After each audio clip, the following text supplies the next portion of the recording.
Hey, everybody. Welcome to another episode of Courtside with Beilinson Tennis, part of the Tennis Channel Podcast Network. Tonight, we have with us a returning guest, John Embree, the CEO of the United States Professional Tennis Association, often referred to as the USPTA. John is a tennis industry veteran, having been president for Prince Americas and also spent 17 years at Wilson Sporting Goods, where he held a variety of positions, including vice president, general manager in the Racquet Sports Division. John also serves on the board of governors of the International Tennis Hall of Fame, something that both John and my co-host and Hall of Famer Steve Flink have a common interest in. Please welcome back to the pod, USPTA CEO, John Embree. John, welcome back. A few things have gone on since the last time you and I recorded, huh? Boy, they sure have, and I'm looking forward to getting into some of that. But Steve, welcome to the partnership with Dave, and I know you're going to add a lot of value to not only our conversation today, but to all your guests. So you're a superstar in your field, that's for sure. Echo that statement, John. You're very kind. We're delighted to have you on. I'm looking forward to this. There's a lot of ground to cover. Great. John, I want to start, John, because I mean, again, both of you guys have this common link. With you getting involved in the board of governors in the International Tennis Hall of Fame, talk a little bit about how that all got started and your involvement in that. You know, it was really interesting. My first job at Wilson was the director of Racquet Sports Promotion, which Steve would know. So I took care of all the tour players, all the young kids coming up, college players, et cetera. And one of my players was Todd Martin. And Todd was, you know, I got to know him when he was 15 or 16-year-old. He was being coached by a friend of mine, Rick Furman from Lansing, Michigan. And, you know, I just followed his career and took care of him when he was playing on the tour, et cetera, et cetera. So fast forward, and we stayed in contact for a long time, but fast forward to 2014 or 2015 when he got named CEO, and he called me up and he says, John, I got to have an industry representative on the board. I need your expertise. Would you join us? And I said, of course I'll join you. I'd love to. And one of my passions has been, you know, having been at Wilson and having been in this industry for the long time, and, you know, getting to know guys like Jack Kramer and Vic Braden and Tony Trabert and Butch Buchholz and so many of the greats, and even the players after that. I really have a passion for the game and the history of the game. And so it was a natural fit for me. So I'm delighted that I'm able to serve. I'm delighted I'm able to make a small contribution, as small as it is. And it means a lot to me to be a part of the International Tennis Hall of Fame. Well, you and Steve have that common equation on the history of the game. I guess I'll let Steve chime in as well. But first, how'd you meet, or the first time you met Steve? Well, so my biggest client, I started at Wilson in 1986 as the director of Racquet Sports Promotion. And who was our biggest client was Chrissy. And Chrissy and I got to be really close. And Steve, you know, became really close to Chris throughout her entire playing career. So I got to know Steve a little bit through that affiliation with Chrissy. And then we would cross paths at industry meetings or tournaments or whatever it was. But it really wasn't until he got his induction in the Hall of Fame. He started coming to the Hall of Fame a little bit more frequently, and I was we got to know each other a little bit better. So, and I've always appreciated his writing. You know, he's always been the best of the business for what he does. And so it was easy for me to go ahead and establish that relationship. And I have a high amount of respect for his work and all that he's contributed to our game. And I know his relationship with Christy is really, really special, as is mine. Well, David, I have to say that going up to those induction ceremonies, and funny enough, for some reason, John and I, he described it all very accurately, but there were many years where we didn't cross paths that much, whatever the reasons, or said a quick hello up in Newport. But I've been going to those ceremonies every year since Chrissy was inducted in '95. It became a tradition. And then I was lucky enough to get in 2017 myself. And I have to tell you that one of the highlights in these last 3, 4, 5 years is always seeing John at one of those parties. And I remember one cocktail party a couple of years ago, David, and I can honestly say this, where there were so many people I wanted to catch up with, but I ended up spending about a half an hour just talking to John. By the time we were halfway into the conversation, I didn't really want to talk to anybody else. You're being too nice. No, I mean it very sincerely. He's really one of the nicest guys in the whole industry, David, and I think you know that as well. Oh, I was just going to say, Steve, I could see how you could easily have done that at that event, because you guys are both two of the best in the business, and I'm just privileged to to be a part of the conversations with you guys. So thank you. Thank you, Steve. It's great.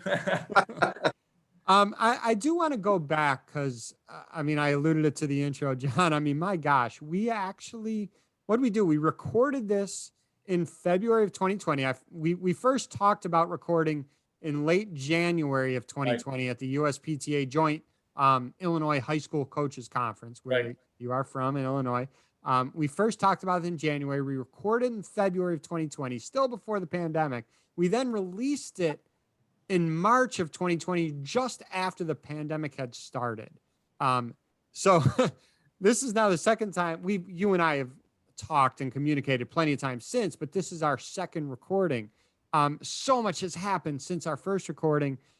I guess I'll ask you, obviously we had no idea what was about to happen, but how did you and how did your team and how did the USPTA pivot so successfully and still accomplish everything that they did over the past, what is it, 18, 19 months now, during the pandemic?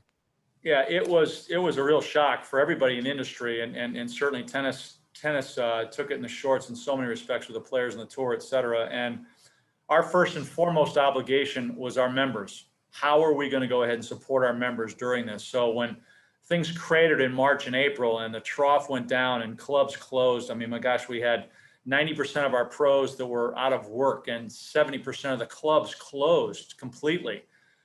We were really concerned about the fate of our pros and how they were going to deal with all this. And so we immediately swung into action and did some things that I think were really, really helpful. Number one, we offered free webinars so that our pros could continue to get their continuing education credits while they were sitting at home on their computers. Let's give them a chance to go ahead and get continuing education credits and give them really good content.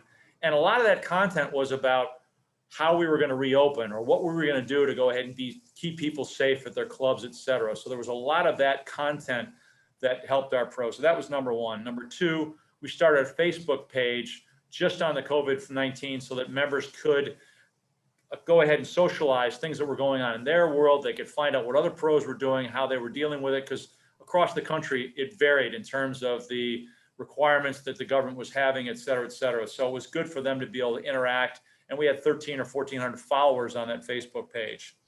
The third thing we did is we set up a landing page on our website where we cataloged resources for all the things that were going on. What was the CDC saying? How could you file for unemployment benefits? What would be best practices for best opening, and how you can go ahead and do that? What are the things that you should do about filing for unemployment? Because our pros, a lot have never filed for unemployment, especially if they were independent contractors, whatever it may be. So we did a really nice job providing resources and information to the pros to try to help them get out of this malaise. Now, the good news is once June hit, man, things really rocketed. And you know the numbers for the industry for the year. Our pros were busier than they've ever been. There was a lot of excitement for tennis because, as you know, parents couldn't send their kids to sleepaway camps. They couldn't put their kids in basketball or baseball or swimming or whatever it is. And so they were looking for something for their kids to do. So go to Walmart and buy a $19 pre-strung racket and a can of balls and go to the public park, which were open, and then start playing. And so there was this tremendous surge of non-players coming into the industry, but also lapsed players who were trying to figure out what were they going to do because they couldn't go to gyms, they couldn't work out. So what they could do is they could ride their bike, they could walk, they could run or whatever, but why not play tennis? And so there was this tremendous surge of lapsed players coming back into the game. And so, you know, the numbers, 4 million players, 22% growth during the year. So that was really, really good. But the first 3 months, March, April, May, we had to kind of help our pros sort of get positioned in terms of how they were going to go ahead and come back. The other thing that, you know, the USTA decided that they really wanted to try to help a lot of people that were in need. And we started with the Tennis Industry United with all the different stakeholders that came together and started figuring out, okay, what could we do? And a lot of the same things I just talked about that we did for our pros, they did for the rest of the industry. And one of the big things that the USTA said is, look, we know that there are pros that are hurting. We know that there are clubs that are hurting. So how can we help them? So the USTA came up with a grant program for clubs, $4.5 million that clubs could apply for to help them get new balls for reopening, to help them with sanitization, whatever process they needed to try to get them going again. And then they were incredible. They wanted to make sure that our pros got a dues subsidy so that they wouldn't have to pay dues in 2021. The good news there is that we had 4,666 of our members who took advantage of that dues subsidy. Yes, they had to do a couple of things in order to qualify, but half of our membership, half of our dues paying members qualified for that dues subsidy. And thanks to the USPTA for their commitment to this, they paid for some of it, we paid for some of it, which was a huge hit that we didn't expect from a budgetary standpoint, but we know that there were pros that needed that kind of help, and they really appreciated that kind of help. Even though once they got back and they got rolling, it was great. And the fall weather, if you remember, most of the country had terrific weather through till Thanksgiving. Yeah. I mean, in Chicago, it was incredibly mild. So pros were able to stay outside and keep teaching, and it kept them going. So yeah, they got the dues subsidy for 2021, which was very helpful. They got all this other support that they could go ahead and get, so they knew what they needed to do. A lot of pros got very creative by offering online lessons, and they got video training, and they had their students send videos to them so they could go ahead and critique it and send it back. There was a lot of really creative thinking out of the box, which I think also contributed to this really nice growth in tennis. So we were very fortunate. I mean, it's hard for me to sit here and say that during a global pandemic, got the golf and tennis, the two major, sort of old sports, traditional sports, benefited more than anything else out there. And thank God for that. So I hate the fact that I have to give credit to a pandemic for our tennis growth, but that's actually what happened. And it's really, we got to keep that momentum going, because one of the concerns that I have is how are we going to supply the demand, and how are we going to go ahead and keep these people coming back to tennis when now that things are a little bit different a year later and they've got other alternatives. But in a nutshell, that's sort of what we did at the very beginning of the pandemic. And I was really proud of our team and everybody that banded together to try to help those pros that were in need. Yeah, another thing that you did that your team was very, very creative on, and I was a happy participant of as well. And we really want to hit on this because this episode is going to be released right around the World Conferences. You did the 2020 World Conference virtually. You and your team did an amazing job with that. I know in 2020, you're very much looking forward to going back in person. It's going to be in Vegas. I believe the last time you had it in Las Vegas, I believe Andre actually showed up. So yeah, it was 2019, just 2 years ago. It was incredible. But you're right, David. Let me talk if I could. Well, I'll let you finish. Sorry. Yeah, no, I was just going to say, I know you're very excited to one, being back in Vegas, hosting the conference in person. Again, Las Vegas, even during this time, it's a lively place to be. So it should be fun. It should be a lot of fun for those few days at the conference. I'll leave it to you now to talk about it a little bit. So the idea of a virtual conference, we clearly by April, we realized that it was going to be foolhardy for us to go ahead and do an in-person event. You're talking 2020. You're talking 2020. Sorry. Yeah. In April of 2020.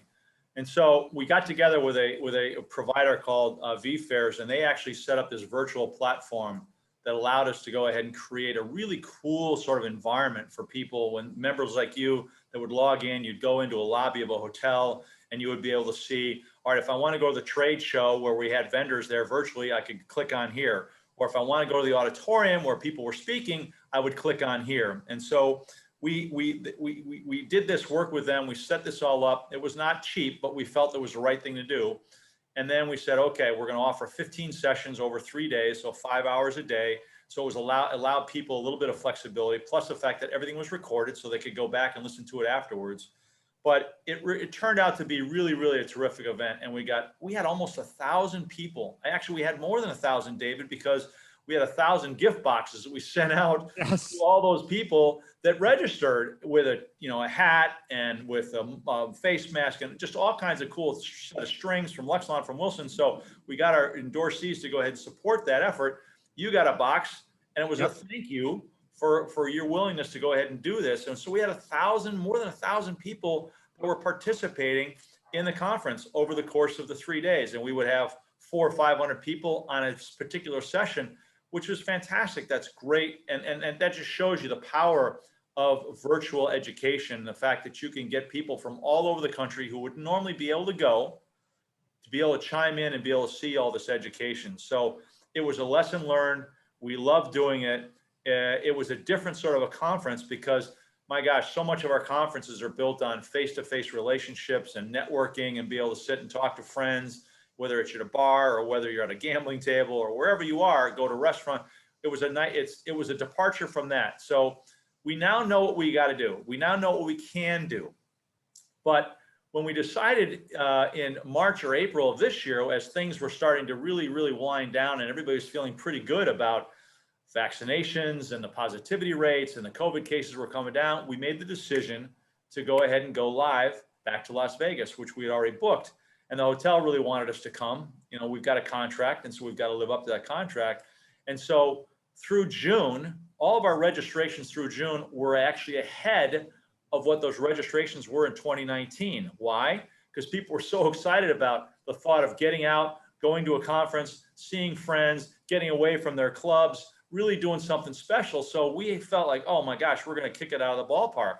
Then July 4th hit, and oh my God, things almost came to a standstill because everybody's concerned and everybody's worried about traveling. Everybody's worried about being indoors. What is Vegas doing in terms of protocols? So it's a challenge for us, and we are going to be live. We're excited about being live for those people that have made the commitment to come, but we have to be very conscious of the health and safety of not only our staff, but of the members coming in. So we are going to do some things. The Las Vegas is requiring masking indoors and outdoors for both guests and staff. We are also going to require our members to go ahead and fill out a waiver form, a health waiver form, or a health questionnaire and a waiver form, because we think that's appropriate and judicious for us to do that just to protect everybody. And we're going to work on some social distancing, make sure that people aren't always together, shoulder to shoulder, whether it be at meals or whether it be at some of our educational sessions. But it's going to be a challenge, and I'm happy to tell you this. We're going to have half the numbers we had in 2019 after starting off with gangbusters.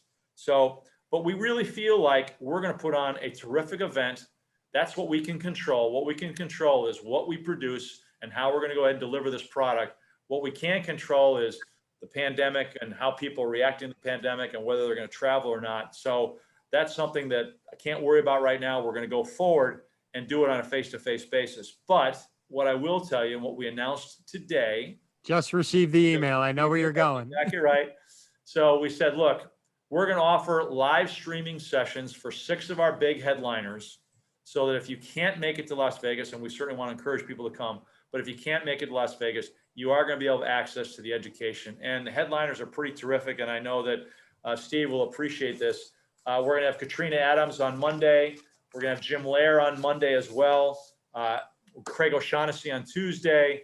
Wednesday, Stan Smith is going to be there because we're inducting Stan, and you'll appreciate this, Steve. We're inducting Stan into our USPTA Hall of Fame at our awards lunch on Wednesday, along with John Wilkerson, who is, as you know, is the coach for Lori McNeil and for Zina and for Katrina. And we're also going to induct Trish Faulkner, who's a long 50-year member for the USPTA and done wonderful things. But then the other person is going to be Alistair McCall, and then I'm going to do a Zoom call with Stacey Alistair, because now she will have completed with the US Open, and she's got a lot to talk about women and leadership in tennis and whatever. So we're going to have 6 terrific sessions that we are going to stream live. We've done streaming sessions in the past. It's not going to be that sort of virtual event like we had in 2020, but we are going to have these streaming sessions so the people that can't make it to Las Vegas are more comfortable being at home. They're going to be able to go ahead and get it live, or they can go ahead and get the recorded pieces. So that was just announced today. We think we're going to get a nice turnout for that. So it'll be a combination of face-to-face as well as live streaming sessions. And I'll Not a bad lineup, Steve, huh? No, it's an all-star lineup. But John, those people are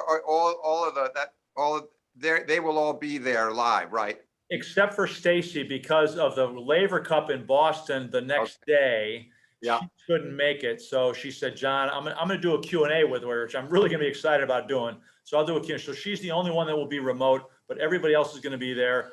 Stan is going to be great because he's going to do his session. We're going to do a book signing with his book about his shoe. And some people think I'm a shoe, as you know. And then he's going to do the award session after that. And actually, Kurt Camperman, my good friend, is going to come in from Canada, who's going to facilitate that particular presentation, because Kurt and Stan were business partners back in the 80s, and they both live in Hilton Head forever. So they know each other for 40 years now. And so Kurt's going to have a great time. So we've got a powerhouse lineup, 35 speakers, 50 speakers over 35 sessions. Just really, really going to be terrific. And we're going to make sure that our members have a great experience. Amazing. Well, couldn't have picked a more stellar lineup than that. And I think, from Katrina right on through, and Stan and Stacy, they're all going to be very appealing for you. I don't think you could have a more, and they're diverse in their ways too, John. These are very different people. They share a love of the game, but they all have a lot of different things to offer. I think those people were well chosen. So if you were the responsible, kudos to you. All credit to the team. But what's interesting is that Katrina's going to open up our conference, and she's going to talk about her book, Own the Arena, which I read and was terrific. I really enjoyed it. I learned so much about her personally. Then she's going to do a book signing afterwards. Right after that, Jim Lair is going to come on, and he's going to talk about leading with character, his book that's out, and give a presentation. And then he's going to sign his book. So that first Monday morning is going to be action-packed. And then we've got a lot of people behind them. We're going to have a trade show on Monday night with 40 vendors there to show their wares. On Tuesday, we have our general membership meeting. On Wednesday, we have the awards lunch. Wednesday night, we'll have a sort of a wrap-up barbecue and reception. So it's really going to be action-packed. And like you say, Steve, not only are the headliners terrific, but there are so many other great speakers, Mike Barrow, Michelle Krause. I mean, we got so many terrific. Just had Michelle on. She's great. Had Michelle on. So we got a lineup that is non-pareil, and I'm really excited about welcoming everybody to Vegas, and hopefully we'll have more people come in the next 3 weeks and sign up to register. Yeah, quick story, John, about Jim Lair. I think you'll enjoy. Our old mutual friend, Neil Amdur of the New York Times and World Tennis. Neil and I were working together at World Tennis for many years, and he was the editor before I took over at the end.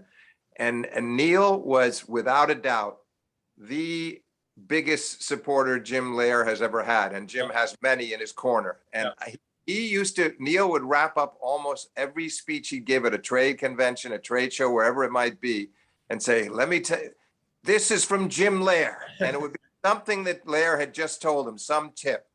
And he's an enduring figure, John. I mean, he's really been in the forefront of the game for a long, long time. Yeah. So I'm glad you got him. And his book, Leading with Character, there's such great nuggets in there about how people should, he started his book off, and I'll just say this. He started his book off by saying, what are people going to remember about you once you've passed? If they go to your funeral, what are they going to remember about you? They're not going to remember about how much money you made or what positions you had.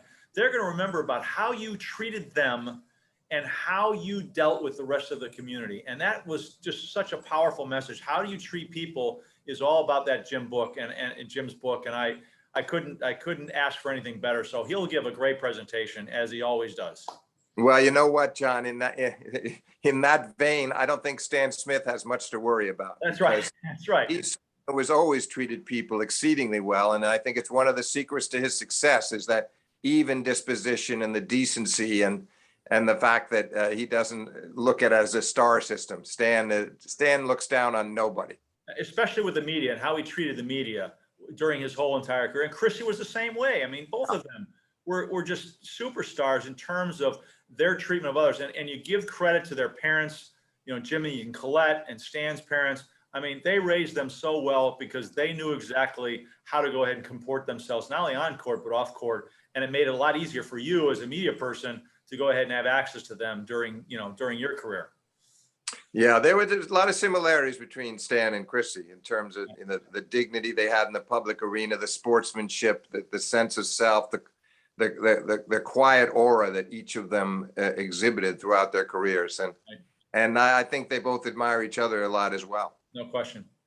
David, John, we sort of got off track. Sorry about that, but oh no, this is great. No. This is why we have both of you on. Are you kidding me? This is great. I do want to say, I've been a proud USPTA member for a long time, and the organization does so many good things. And since you've taken over, John, you just have moved forward, gangbusters. So many good things are going on. So many good things on the horizon. Such positive momentum with the organization right now. I know you got a lot with the certification standards, the PTM programs. Also, I also want to throw in there, and you can touch base on this a little bit, the other racket sports, whether it's pickleball or paddle, because that's picking up steam. And I was curious to see when you talk about the future of the organization, the positive momentum you have, and also maybe incorporating these other racket sports, where do you see all this positive momentum going to in the next 5 years? Yeah, David, that's a loaded question because there are about 3 or 4 things that I want to comment on. But let's talk about the alternative racket sports because I am a firm believer that our members have a responsibility to be able to deliver new content or new sports or new activities to their customers. If the customers demand it or the customers asking for it, we have to be able to deliver it. Whether it's pickleball, which is a tsunami, whether it's platform tennis in the Northeast and Midwest, whether it's padel, which is starting to come on board, or pop tennis, pros and clubs want members to come back. They want members to come to their club repeatedly. Why should they chase them off to another facility to play pickleball or chase them off to go to a gymnasium so they can work out?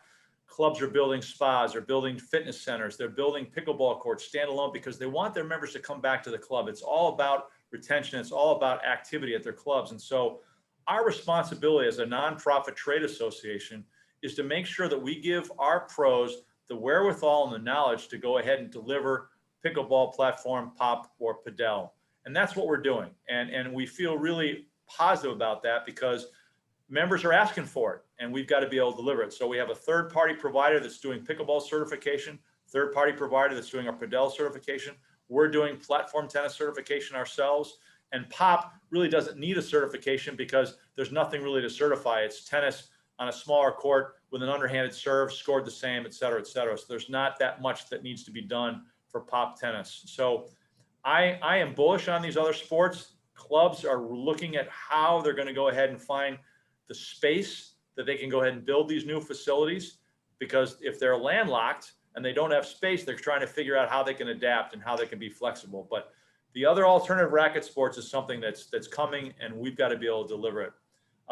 You did mention the certification pathway, and I did want to talk a little bit about that because we did chat about that for a long time in the first conversation. So in January 21, we were anticipating the launch of a new pathway, and we clearly were committed to elevating the standards of tennis teaching professionals. We couldn't just rely on people to go to a weekend exam and expect them to be really, really good quality professionals. There's more education that's required, and the USTA, as the accrediting body, asked us, as well as our competitor PTR, to really elevate the standards and become better so that our pros, once they do become certified, have a higher level of education, so they're going to be able to deliver tennis in a much better fashion. So we were anticipating this launch in January of 2021. We were all ready to go with education content, new pathway, et cetera, with tennis education 1, 2, and 3, or teaching essentials 1, 2, and 3, and we got a little sidetracked. The USTA brought in some new staff. They decided they wanted to take a look at this pathway that we had been spending 2 to 3 years developing, and they wanted to make some changes. And that caused some concern for us because applicants were putting money down to become certified professionals. They didn't know what they were going to be getting. They didn't know what to expect that certification pathway to be. And that's not right from a customer service standpoint. And we are in the customer service business. We have to be able to deliver what they expect. And we have to be able to deliver on a pathway that they understand, they can appreciate, and they can go ahead and follow. That pathway went a little sideways. And as a result of that, applicants were concerned, but said, what am I supposed to be doing here? I don't know how do I become certified? And we couldn't give them the right answers. So we've been muddling along to try to figure all this out. And finally, we came to a mutual conclusion with the USTA that said, look, we've got X number of applicants to become tennis instructors, X number of tennis professionals that want to become certified. How do we handle them? How do we get them across the finish line? And we said, look, we're going to take what we have, a little bit of what we've done in the past, put some of the new stuff, and we're going to bake this into a stopgap measure so that those people that are in the queue that want to go ahead and get certified, we're going to be able to take care of them. Right. And we're going to try to get it done between now and the end of the year so that in 2022, we can spend the time this fall sort of developing what this new pathway is going to look like with some modifications and some changes so that we can come back out with it in 2022. So it's been a challenging year from a COVID standpoint, from a certification standpoint, and we're trying to work together with the USTA on so many different things that it's just proved to be a little bit challenging. But I think we're on the right track now. I think we're going to go ahead and get those folks that need to be certified, and then we're looking forward to moving forward in 22 with a little bit of a different direction. So that's sort of an abbreviated version of what's transpired, David. Again, it hasn't been easy, but we think we're on the right track, and we want to be able to make sure that the pros who are coming into the association are better trained, can go ahead and deliver great quality product. Because look, we talked about the fact that this game has experienced a little bit of a boom. We've got 22 million players playing now, and all these people coming into the game. The last thing we want to do is have them get an instructor who is not very good and have them have a bad experience on court, and then they're going to end up leaving the game, which is the last thing we want to do. And the other thing that you talked about is that we don't have enough quality tennis professionals to service the demand right now. We've talked about the PTM programs and ushering kids to go to PTM programs who have a passion for tennis, but we've had so much demand right now. Our pros are so busy, they're turning people away, and that's not good for our sport. So if those customers that want to play tennis can't find good instruction, they're going to end up taking up another activity, and then we're going to go back down. And that's just not what any of us want in the sport. So I'm concerned about what happens when we have this exodus of people in the next 5 to 10 years, when we exit out our baby boomers that have been in this sport for 40 years, we're going to retire in the next 5 to 10 years. Who's going to take our places? We don't have enough. We don't have that pipeline. We talked about that last time. We don't have that pipeline of good, new, young professionals coming into the game. So we're going to elevate their standards by making them better, but we've got to find kids in high school that have a passion for tennis, that want to go to a PTM program and learn tennis, or that are college players or maybe campus players, club players on campus, and get them to look at tennis as a viable career, because there is a viable career, and we just got to try to help them and usher them into that sort of pathway. So that's our challenge as an industry, David. It is not easy getting new young people to think about tennis as a career. So anything you can do to help promote that would be fantastic. Steve, maybe in your writings, you can think about what do we need to do in tennis to get young people to think about a career in tennis? Because so many parents are telling kids, no, you don't want to be a coach. You want to go into real estate. You want to be a commercial banker, or you want to do that. That's not what we want. We want people that love tennis, not get burned out, stay in the game, and become part of the certification program that we have. So that's sort of my message of hope, and try to get people to come back in. Very well said. Yeah, Steve, go ahead. Sorry, Dave, just a quick interjection, John. I have to admit, I'm kind of astonished about the supply and demand problem with the pros. I had no idea, and I've been around this game a long time, and some people would say it's a nice problem to have, but I'm kind of shocked to hear that. Just quick collaboration on it, if you would. Yeah. So we've seen people that have gotten a little bit older and have gotten out of the game because they wanted to go on. They thought that they wanted to be doing something else, not just tennis. They may have come out of college and played tennis and started teaching because they didn't know what they wanted to do in their lives. And so they ended up going off a different pathway. And then we've got college players. Their college programs are shrinking because they've been cutting back because of all the budget constraints that a lot of colleges are facing right now. So college programs are getting cut. Title IX has also had an impact on that. But there's so many other dynamics happening with our industry. And the fact of the matter is, we as an industry haven't done a very good job promoting that there are great careers available to people. Come into the USPTA, we'll teach you the ropes, spend some time learning. But if you want to be a high school coach or a college coach, you want to go work for a manufacturer like I did at Wilson, you want to go work for a USTA section or national, do you want to be a touring coach? Do you want to be a director of tennis? Do you want to be a general manager of a club? It's our responsibility to try to show people how they can go ahead and get there, and the fact that they can make enough money to go ahead and support a family, et cetera. That is something that we haven't collectively as an industry done, and we haven't attracted diverse candidates at all. We still are looked on as an old white man's sport, and that's something we have to change. Look at the players playing tonight. Look at the players at the Open. We've got to get more coaches of color. We've got to get more female coaches. We have 20% of our members are women, yet it's a great career for women that can balance their home life and their family with kids. So we've got to get more women thinking about becoming tennis professionals and coaches, because there is a good career that they can go ahead and do. So it is a massive problem that we have to face, Steve, and we are facing it, but this is going to be a generational change. I mean, we've really got to work hard over the next 5 to 10 years to get people thinking that, my gosh, I want to be in tennis because I love tennis. I have a passion for it. I want to help people, but it's hard work. It is hard work.